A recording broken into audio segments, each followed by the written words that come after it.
ونستعينه ونستغفره ونعوذ بالله من شرور أنفسنا ومن سيئات أعمالنا من يهده الله فلا مضل له ومن يضلل فلا هادي له وأشهد أن لا إله إلا الله وحده لا شريك له وأشهد أن محمدا عبده ورسوله أما بعد فإن خير الحديث كتاب الله وخير الهدي هدي محمد صلى الله عليه وسلم وشر الأمور محدثاتها وكل محدثة بدعة وكل بدعة ضلالة وكل ضلالة في النار.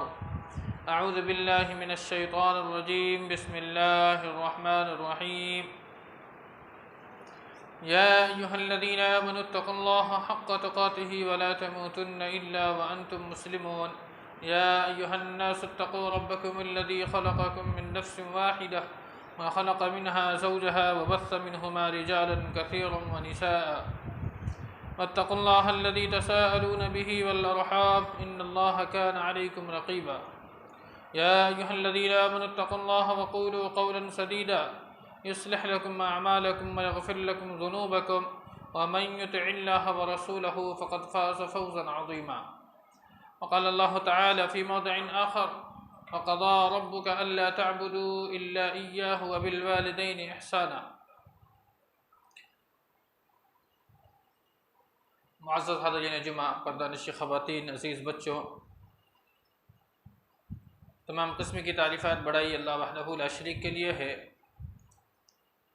جس نے ہمارے اور آپ کی تخلیق اس دار فانی میں فرمائی اور ہماری رشد و ہدایت کے لیے بے شمار انبیاء کرام علیہ السلام کا سلسلہ جاری و ساری فرمایا.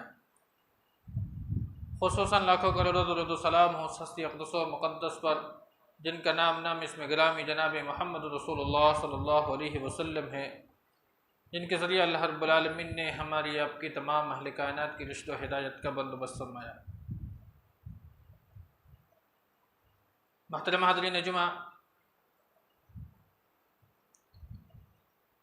ایک معاشرہ کے صالح اور اس کے نیک ہونے کی پہچان کیا ہوتی ہے کہ اس معاشرہ کے اندر میں جتنے بھی گھر ہیں، ان تمام گھروں کی جو خانگی زندگی ہے، عائلی زندگی ہے، ان کا انتظام بہترین اور خوش اسلوبی کے ساتھ ادا ہوتا ہو، اور وہ معاشرہ بڑا بدنصیب کہلاتا ہے جس معاشرے کے گھروں کا نظام درہم برہم ہوتا ہے. اس لیے کہ معاشرے کو خوشگوار بنانے کے لیے اور اپنے گھر کو بہتر بنانے کے لیے گھر کے نظام کا بہتر ہونا ضروری ہے. اگر انسان کے اپنے خود کے گھر کا نظام درہم برہم ہے تو پھر وہ گھر کیا ہو جاتا ہے؟ تباہ و برباد ہو جاتا ہے. تو خانگی نظام کے برباد ہونے کا سبب اگر آپ تلاشیں گے، اس کے وجوہات کیا کیا ہیں، تو آپ کو سب سے پہلی شے یہ ملے گی کہ انسان کے اندر میں ایک جو بھوک ہوتی ہے نا، کہ انسان خود کے حق کو وصول کرنا چاہتا ہے، لیکن اس کے اوپر میں جو حق ہے دوسروں کا، وہ ادا کرنا نہیں چاہتا. جبکہ قرآن کریم اس کے برعکس طریقہ اختیار کرتا ہے. اللہ رب العالمین ہر جگہ، ہر مقامات پر لوگوں کے حقوق کی ادائیگی کی طرف ترغیب دلائی ہے. اگر انسان ایک دوسرے کے حقوق کی ادائیگی کرتا چلا جائے تو پھر معاشرے کے اندر سے، گھر کے اندر سے، یعنی کہ خانگی نظام زندگی اور عائلی نظام زندگی بہتر استوار ہو جائے گی، ایک دم برابر سرابر ہو جائے گی. اگر ہم میرے اوپر میں جس کا حق ہے وہ ادا کرتے چلے جائے، وہ اپنے اوپر میں جو حق ہے اس کو ادا کرتا چلا جائے، تو وہ معاشرہ کیا ہو جاتا ہے؟ خوشگوار ہو جاتا ہے. وہ گھر کیا ہو جاتا ہے؟ بہتر سے بہتر ہو جاتا ہے. لیکن کسی بھی خانگی نظام زندگی کے برباد ہونے کی جو سب سے اہم وجہ ہوتی ہے وہ یہی ہے کہ انسان خود کا حق وصول کرنا چاہتا ہے لیکن دوسرے کا جو حق ہے وہ ادا کرنا نہیں چاہتا. اسی کو تو اللہ رب العالمین نے قرآن کریم میں فرمایا ہے اور سورہ نساء کے اندر میں، اسی کو شح کہتے ہیں۔ کیا کہتے ہیں؟ شح، اپنا جو حق ہے اس سے بڑھ کر وصول کرنا، اور اگر کسی کو ادا کرنا ہے تو اس سے کمتر ادا کرنا، اسی کو کیا کہا جاتا ہے؟ شح کہا جاتا ہے۔ اور اللہ رب العالمین نے شح کو پسند نہیں فرمایا۔ تو اگر آپ چاہتے ہیں کہ ہمارا گھر بہتر سے بہتر ہو جائے تو ہم میں سے ہر ایک اپنے حقوق کو ادا کرنے کا جذبہ اپنے اندر میں پیدا فرمائیں، تو انشاءاللہ اللہ رب العالمین آپ کے گھر کی جو زندگیاں ہیں، آپ کا جو گھر کا ماحول ہے، اس کو بہتر سے بہتر بنا دے گا۔ حقوق کی ادائیگی کی ایک چیز یہ بھی ہوتی ہے کہ اگر کوئی حق آپ کے اوپر میں ادا کرنا واجب نہیں ہے، ضروری نہیں ہے، لیکن پھر بھی اگر آپ اس حقوق کو احسان کے جذبے کے ساتھ، اگر اس کو دوسرا معنی دیا جائے قربانی کے جذبے کے ساتھ اگر پیش کر دیں تو نور علی نور اسے کہا جاتا ہے، کہ پھر وہ گھر تو نور علی نور ہو جائے گا۔ گفتگو کا آغاز ہم ایک روایت کے ساتھ کرتے ہیں، اس کے بعد اس معاملے پر پوری تفصیل سے گفتگو کریں گے کہ سب سے بڑا بدنصیب کون ہے۔ ایک حدیث کے اندر میں اللہ کے رسول صلی اللہ علیہ وسلم نے اس کی طرف اشارہ فرمایا ہے۔ راوی ہیں حضرت مالک بن حویرث رضی اللہ تعالی عنہ، بیان فرماتے ہیں کہ اللہ کے رسول صلی اللہ علیہ وسلم قال صعد رسول اللہ صلی اللہ علیہ وسلم المنبر، کہ اللہ کے رسول صلی اللہ علیہ وسلم جب منبر پر چڑھے، فلما رقی عتبۃ، جب آپ نے پہلی سیڑھی پر قدم رکھا، قال آمین، تو آپ نے کیا کہا؟ آمین۔ ثم رقی عتبۃ اخرى، پھر جب آپ صلی اللہ علیہ وسلم نے دوسری سیڑھی پر قدم رکھا، فقال آمین، تو پھر آپ صلی اللہ علیہ وسلم نے کیا کہا؟ آمین۔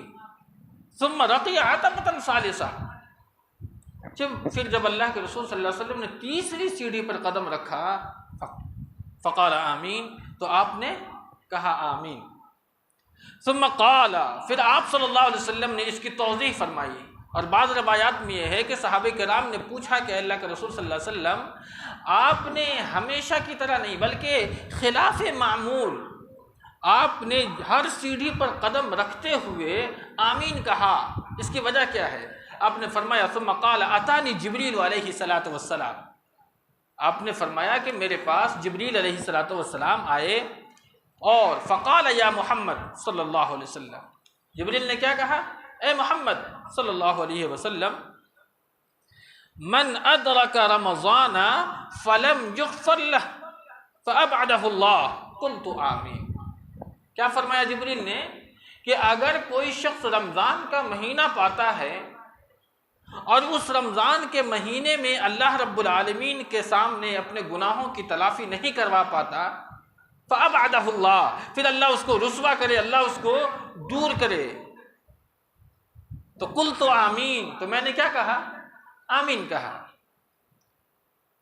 اس کے بعد قال ومن ادرک والدیہ او احدہما،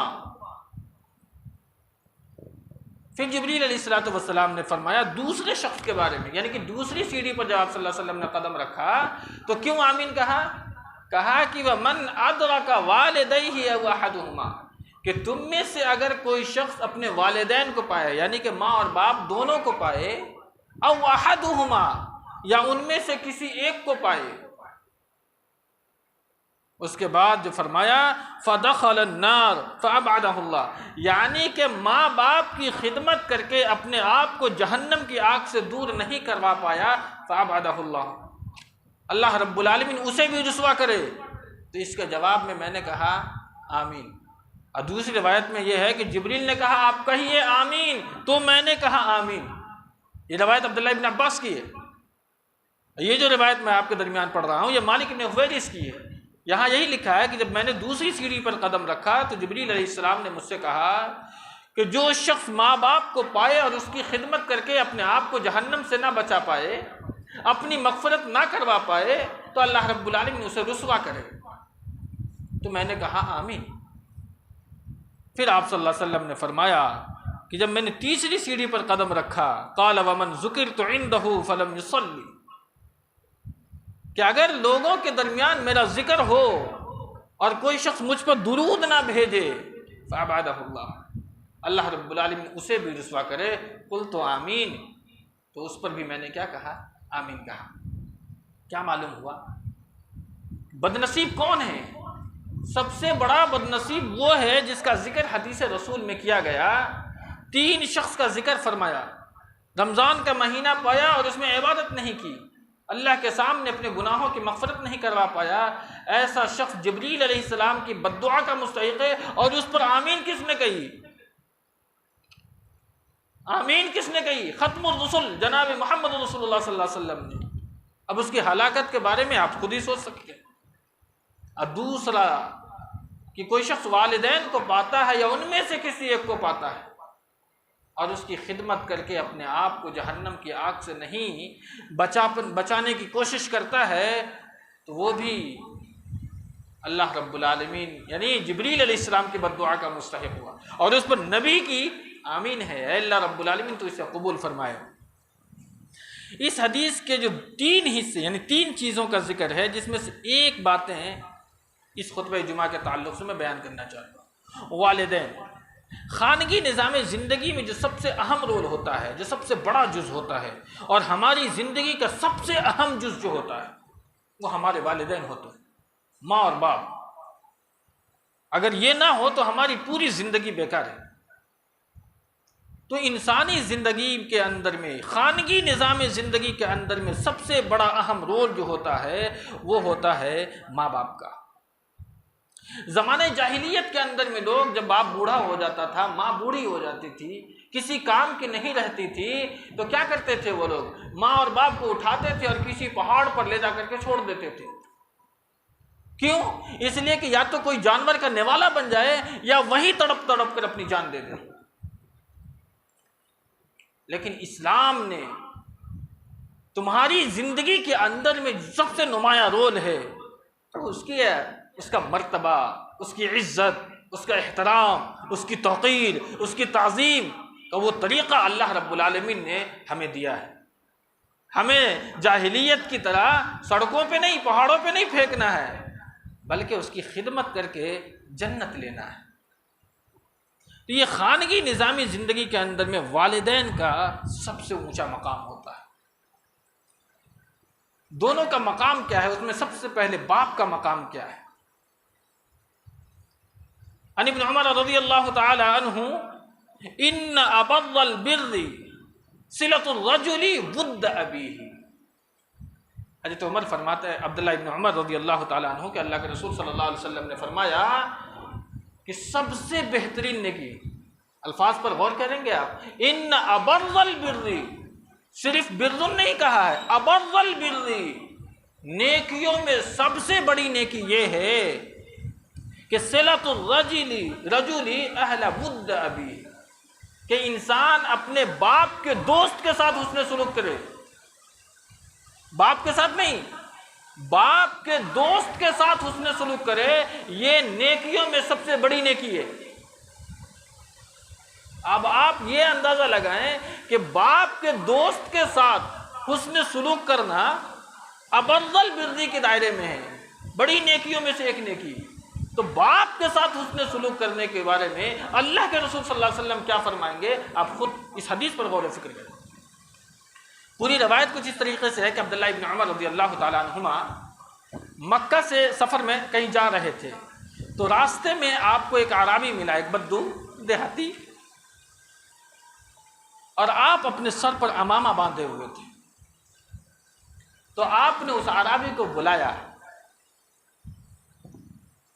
جب وہ اعرابی آپ کے پاس آئے تو آپ نے اپنا عمامہ اتار کر اس کے عمامہ یعنی اس کے سر پر عمامہ پہنا دیا. پہلے پوچھا تم فلاں ابن فلاں ہو؟ تو اس نے کہا ہاں. تو آپ نے اپنا عمامہ اس کو دے دیا. ابن دینار کہتے ہیں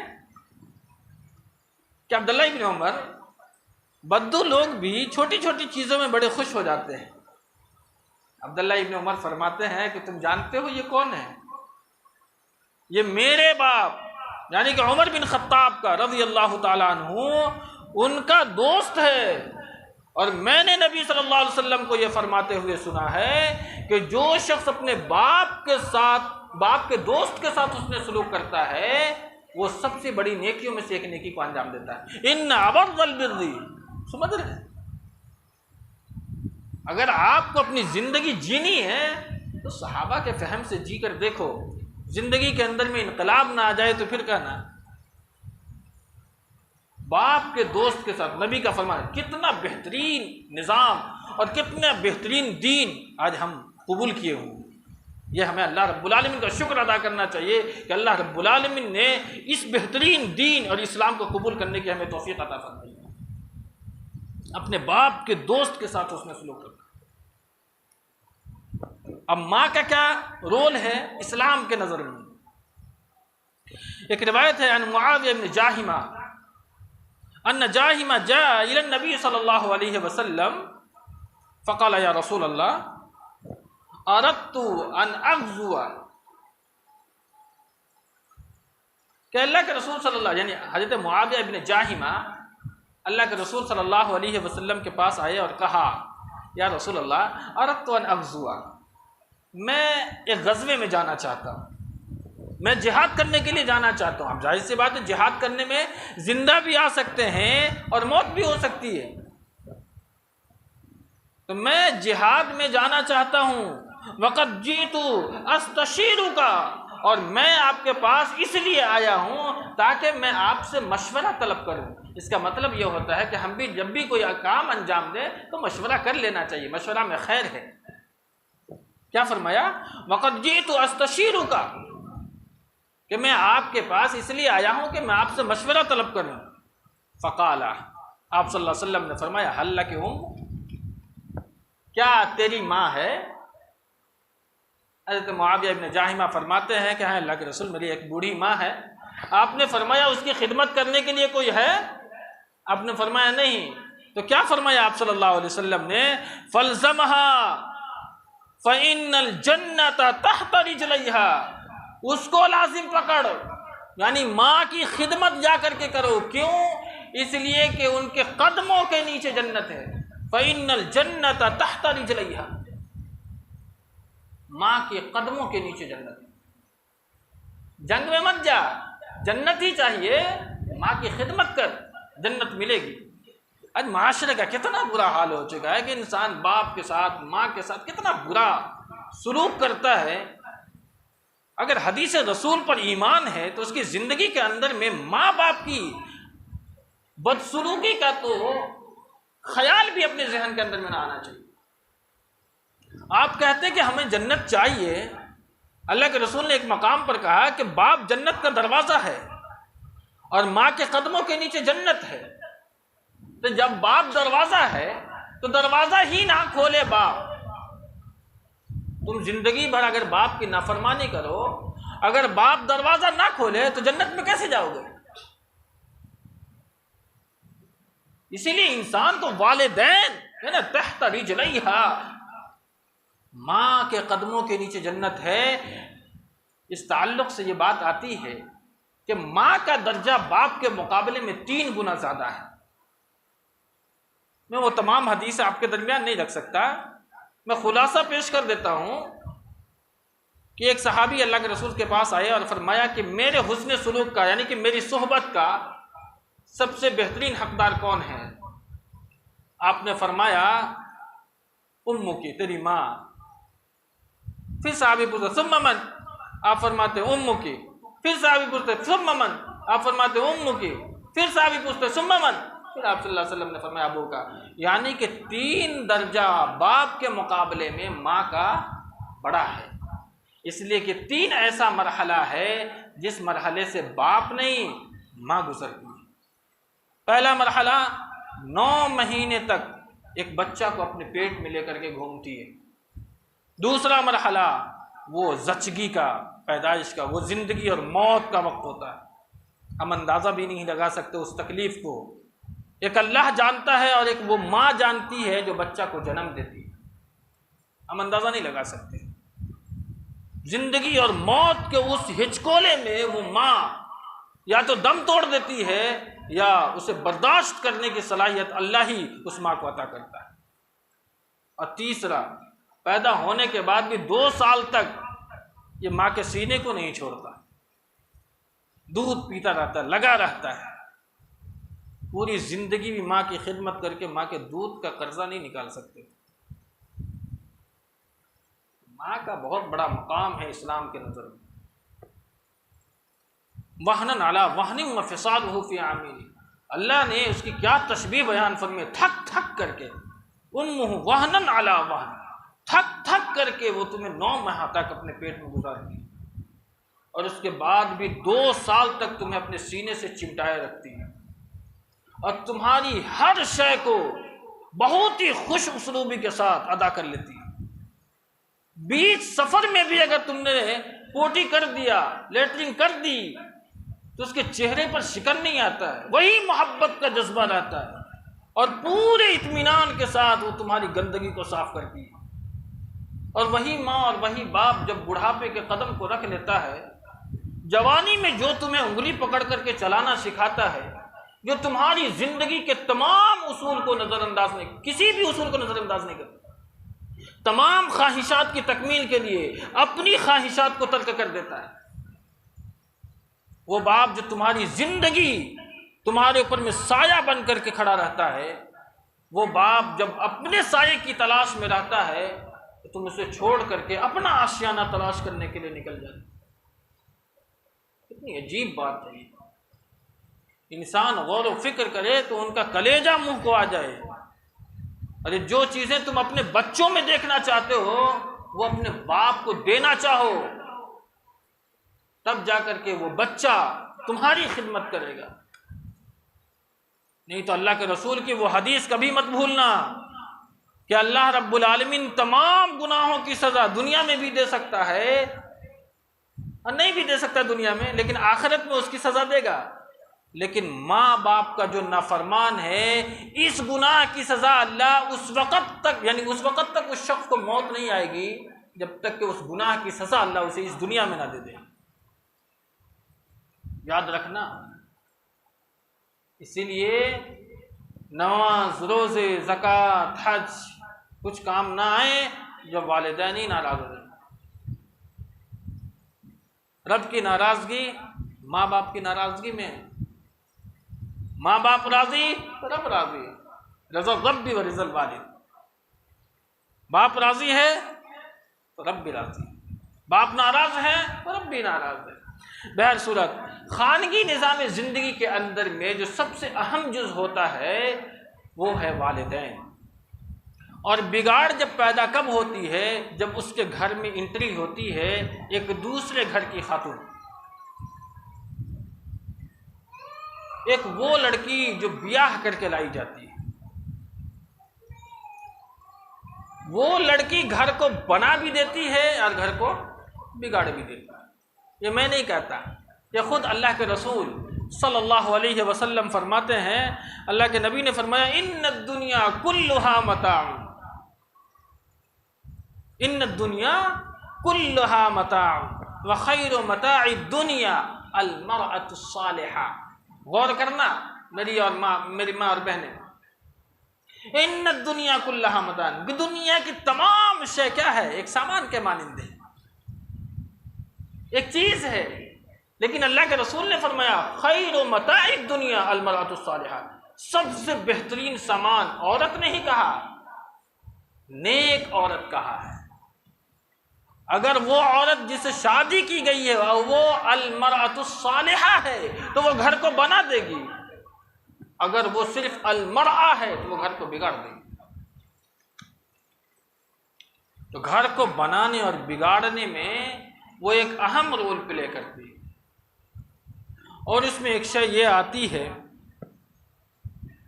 کہ جب بیوی بن کر کے وہ کسی کے گھر میں آتی ہے، بہو بن کر کے جب آتی ہے، تو میں نے ابتدا میں جو بات کہی، حقوق لینا چاہتی ہے، دینا نہیں چاہتی۔ اگر اس معاملے میں اگر ساس بھی ہے تو وہ حقوق دینا چاہے، لینا نہ چاہے، یا پھر وہ جو خاتون جو بہو بن کر کے آئی ہے وہ حقوق دینا چاہے، لینا نہ چاہے، تو پھر وہ گھر کیا ہو جائے گا؟ خوشگوار بن جائے گا۔ لیکن کیا ہوتا ہے کہ شریعت نے ہمیں مکلف نہیں بنایا ہے ساس سسر کی خدمت کرنا، نہیں مکلف بنایا۔ یہ ایک مسئلہ خوب زور و شور سے چلتا ہے، شریعت نے مکلف نہیں بنایا، ہم ماں باپ کی ہم ساس سسر کی خدمت نہیں کریں گے۔ اس لیے کہا جاتا ہے کہ حدیث کو فہم صحابہ سے سمجھیے، اپنی سمجھ سے نہیں، فہم صحابہ سے سمجھو۔ صحابہ نے کیسے سمجھا ہے؟ میں نے کہا نا، حق سے پہلے اس سے اوپر قربانی ہوتی ہے۔ اگر آپ کے دل کے اندر میں قربانی کا جذبہ ہے تو پھر آپ کے زبان پر یہ سوال کبھی نہیں آ سکتا ہے۔ قربانی، شریعت نے آپ کو مکلف نہیں بنایا، یہ روز روشن کی طرح یہ بات واضح ہے کہ جو عورت بہو بن کر کے آئی ہے اسے شریعت نے مکلف نہیں بنایا ہے، یہ واجب ہے، یہ ضروری ہے، یہ روز روشن کی طرح ظاہر ہے۔ لیکن اس سے اوپر کیا ہے؟ احسان، یا دوسرے اوپر کیا؟ یہ قربانی کا جذبہ۔ اس کے تعلق سے ایک روایت اگر آپ دیکھیں تو آپ کے ذہن کی وہ تمام باتیں سامنے آ جائیں گی۔ حضرت جابر بن عبداللہ رضی اللہ تعالیٰ عنہ بہت مشہور صحابی ہیں، وہ فرماتے ہیں کہ میرے والد کا انتقال ہو گیا، اور جب میرے والد کا انتقال ہوا تو میرے والد نے 9 بیٹیاں یا 7 بیٹیاں چھوڑ دی۔ والد کا انتقال ہوا یعنی کہ عبداللہ کا، حضرت جابر کے والد کا، تو کتنی بیٹیوں کو چھوڑا انہوں نے؟ 9 یا 7 بیٹیاں۔ ایک دن اللہ کے رسول صلی اللہ علیہ وسلم کے پاس جابر بن عبداللہ پہنچتے ہیں، تو اللہ کے رسول صلی اللہ علیہ وسلم جابر بن عبداللہ کو دیکھ کر کے مسکراتے ہیں اور پوچھتے ہیں کہ اے جابر بن عبداللہ، شادی کر لی؟ جابر بن عبداللہ فرماتے ہیں کہ اللہ کے رسول شادی کر لی۔ تو کنواری سے کی یا شوہر دیدہ سے کی ہے؟ یعنی کنواری سے کی ہے یا مطلقہ سے یا پھر بیوہ سے کی ہے؟ حضرت جابر فرماتے ہیں کہ اللہ کے رسول صلی اللہ علیہ وسلم شوہر دیدہ سے کیا ہے، کنواری لڑکی سے شادی نہیں کی ہے۔ آپ صلی اللہ علیہ وسلم نے کیا فرمایا دیکھیے، کنواری لڑکی سے شادی کر لیتے، کیا کنواری لڑکی سے شادی کرنا چاہیے؟ کیوں؟ اس لیے کہ وہ تمہارے ساتھ کھیلتی، تم اس کے ساتھ کھیلتے، تم اسے ہنساتے، وہ تمہیں ہنساتی۔ لیکن اللہ کے رسول ازدواجی زندگی کو خوشگوار بنانے کے لیے نبی صلی اللہ علیہ وسلم نے ایسا فرمایا، وہ تمہارے ساتھ کھیلتی، تم اس کے ساتھ کھیلتے، وہ تمہیں ہنساتی، تم اسے ہنساتے۔ یہ ہے شوہر اور بیوی کی زندگی کا ایک راز۔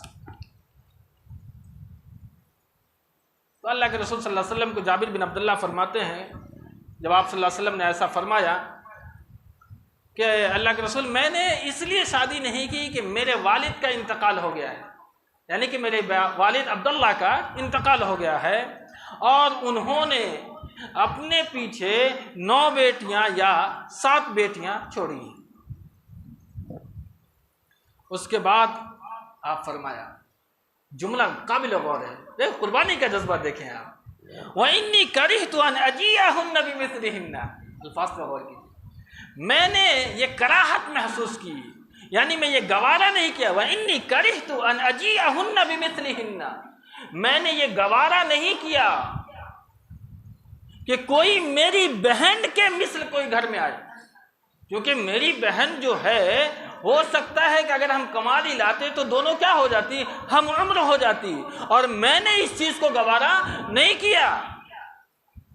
حضرت جابر بن عبداللہ نے یہ قربانی پیش کی ہے کہ نہیں؟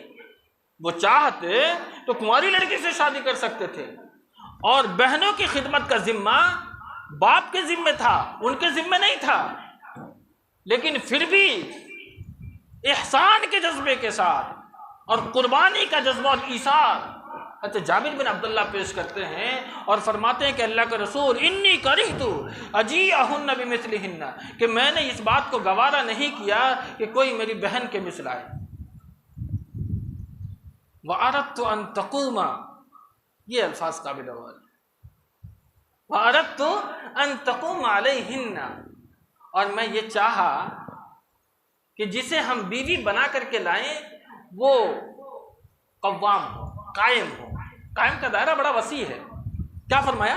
وَأَرَدْتُ أَن تَقُومَ عَلَيْهِنَّ، میں جسے بیاہ کر کے لاؤں وہ قوام ہو۔ کیا مطلب ہے؟ اس کا مطلب یہ ہوتا ہے کہ وہ عمر میں بڑی ہوں تاکہ وہ ہماری بہنوں کو نہلا دے، ان کی خدمت کرے، ان کی چوٹیاں باندھ دے، ان کے لیے کھانا بنا دے، ان کے کپڑے دھو دے۔ قوامیت کا جذبہ اس خاتون کے اندر میں کار فرما نے وَأَرَدْتُ أَن تَقُومَ عَلَيْهِنَّ، اسی لیے میں نے کماری سے نہیں بلکہ شوہر دیدہ سے شادی کی ہے۔ اب دیکھیے آگے نبی نے کیا فرمایا۔ خود حضرت جابر بن عبداللہ فرماتے فقال لی، مجھ سے اللہ کے نبی نے فرمایا بارک اللہ فیکا، اللہ رب العالمین تمہیں برکت دے۔ سمجھ رہے ہیں؟ قربانی کا جذبہ اگر آپ کے دل میں ہے تو نبی برکت کی دعا فرماتے ہیں ایسے لوگوں کے لیے۔ اسی لیے کہا جاتا ہے کہ ٹھیک ہے سسر کی خدمت کرنا، ساس کی خدمت کرنا تمہارے ذمے نہ ہو، لیکن قربانی کے جذبے کے ساتھ۔ اس حدیث کے اوپر تبصرہ کرتے ہوئے بہت بڑا مفسر، یہ محدث حافظ ابن حجر عسقلانی رحمہ اللہ، شارح بخاری، کون نہیں جانتا اگر علمی میدان میں اگر کسی نے اپنے قدم کو رکھا ہے تو، وہ فرماتے ہیں کہ فی